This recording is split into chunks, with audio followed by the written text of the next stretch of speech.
Good afternoon, everyone, and welcome to the Eton Elite Mini versus the Tecsun PL-330 Shootout Part 2 Redux or something like that.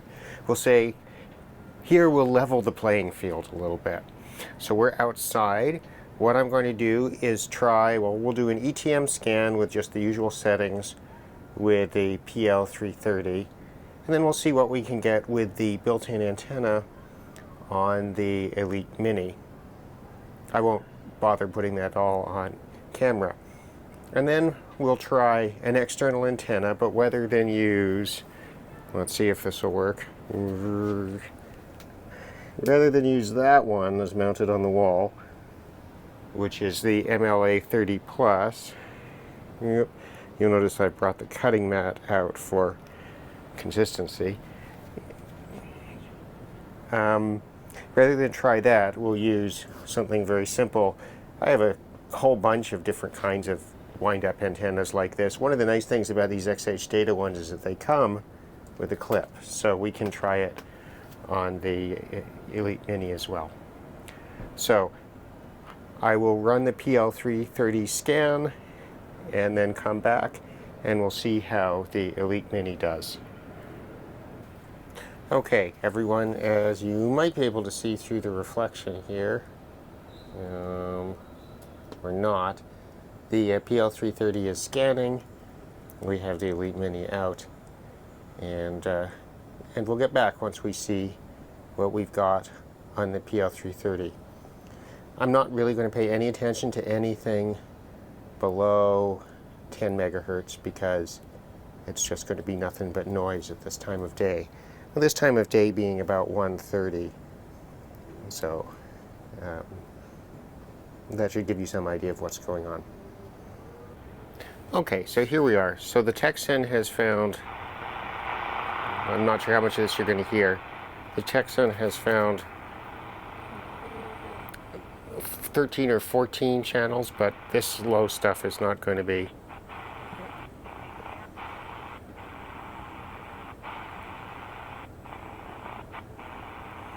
So let's see what we got. Okay, that sounds like Radio Marti. Marty, I mean. So 11860.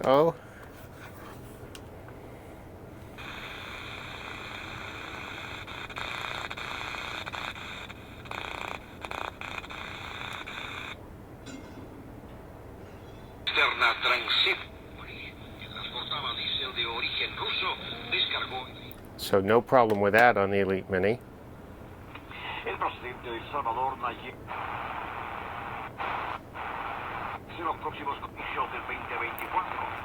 Radio Marty again. 1193930. And that also comes in just fine on the Mini. Okay.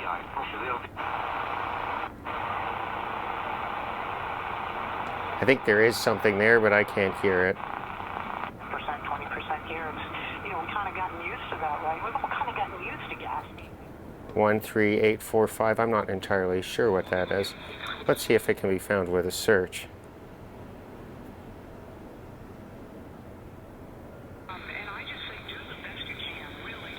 There we go. 13845.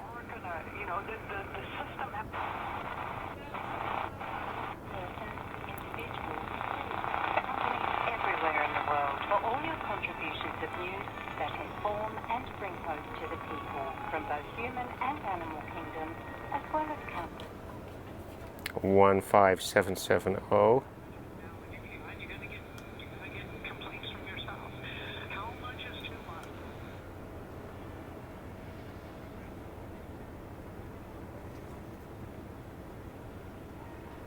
I'm not sure you can see that at all. Okay, so that didn't work, so let's scroll down.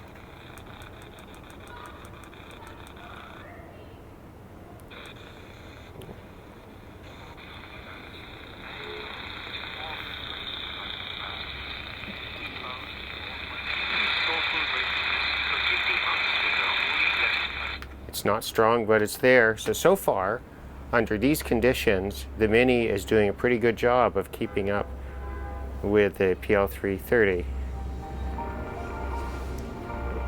which, mind you, has a much stronger signal here.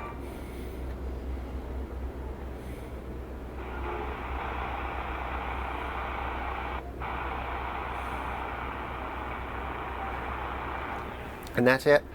So out of, what was that, 5, I think, stations that are coming in, they're all North American ones. Those are all coming out of New Orleans, Tennessee, or well, that's probably it. Maine, maybe? I'm not sure. I'd have to look them up. But all American broadcasters, essentially.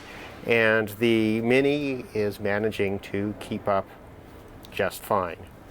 Okay, so I'm going to stop. I'm going to hook up the XH data antenna.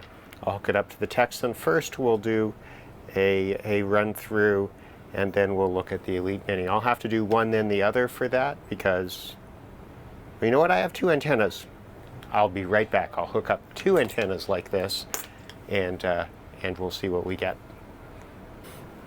Okay, so here's the setup.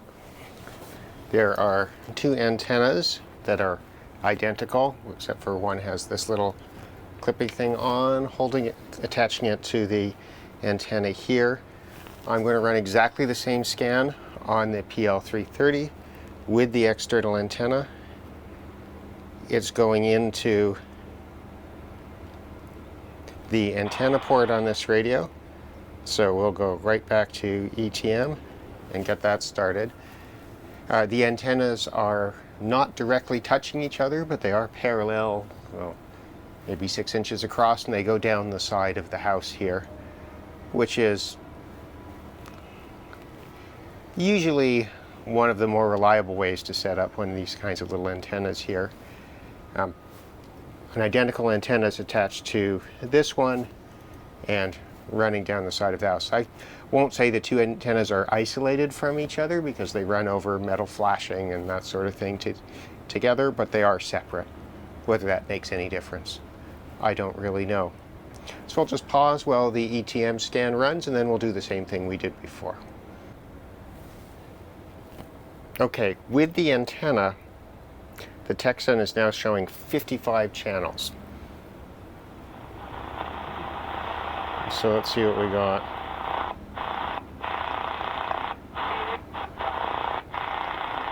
A lot of that's not going to be anything like this. I mean, there is a signal in there, but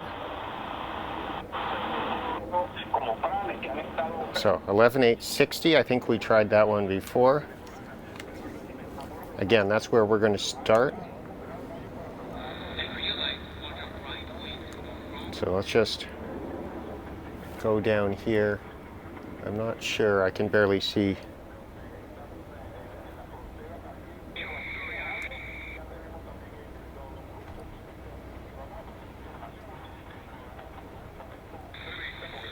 Okay. Yeah, so that's Radio Marti, that's coming in on both of them. And that would be also Radio Marti 11930.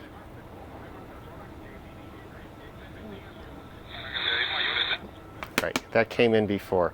But I do want to point out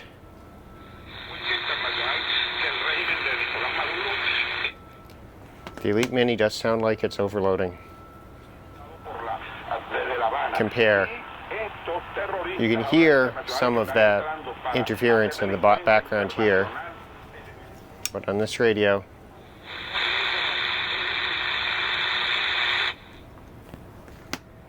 it's overloading. Let's try a couple more, but I think we have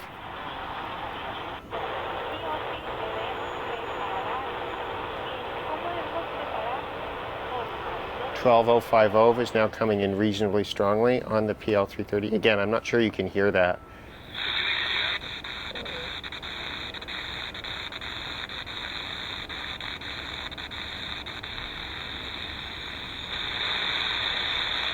That's not coming in above the interference on here.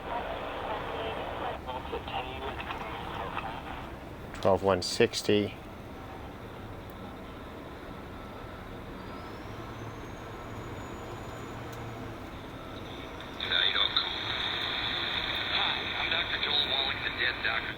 That's coming in all right. Why you shouldn't live to be at least one.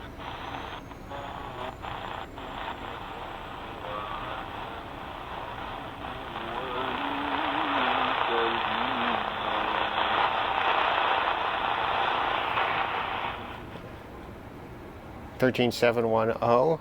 Is that Saudi Arabia? It sounds like it. It does come in occasionally. Joint pain and other health issues.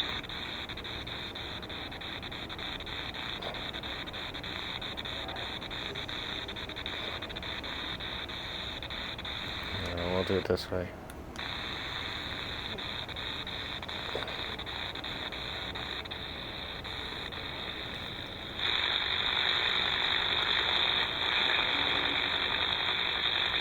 Now you see, it sounds like there is a signal in there, but again, the radio is overloaded with interference, and it could be FM breakthrough. Here you can hear the interference, but the radio is not overloaded, and occasionally even gets peaks of, you know, a few dB signal to noise at the chip. So, I mean, you can see the difference, right? What we're really seeing here is that even with, you know, a standard wire antenna, the Elite Mini overloads. But interestingly enough, with its own built-in antenna, it wasn't that, I mean, it was doing all right. Well, it's not better than the PL-330. The PL-330 is definitely better, but this was completely acceptable. So I think that's probably all we need to say about this. We don't need to run through whatever 50 channels the 330 managed to pull in, and you know, it'll be considerably less than that actually has anything on it, but that's fine. We know what's going on here. The Elite Mini, they've turned up the gain on probably the RF amplifier, assuming that's how it works, to just the point that they can manage with this little antenna. And that's because it has this is my guess, of course, right? So when you put anything else on it, when you try to extend put a different antenna on it, it overloads very easily, especially in a high noise environment like we have here in downtown Toronto. In a very quiet radio environment, maybe you might gain something from putting an antenna on it, but not in the city, I don't think. So I would say if you buy the Elite Mini, which I think you should if you can get it for less than 30 bucks, I think it's a great, it's often 35. I think it's a great fun little thing to have just as an AM and FM radio. I think it justifies your money. And then, you know, if you happen to be out in the country, want to try some daytime shortwave, it's pretty fun for that. If you want a serious shortwave receiver, then you should look elsewhere. And like most people, I think the best value for money at the moment is this one. All right, well, that's part 2 of the Elite Mini Tecsun PL-330 shootout. What we can see is that that radios are designed for particular use scenarios, and that the Elite Mini is not designed to be used with an external antenna. With its own antenna, though, it does surprisingly well given its price and simplicity. But we'll leave that for today, and hopefully that's been interesting, and we might do some other shootouts of different radios for different purposes in the future. Thanks.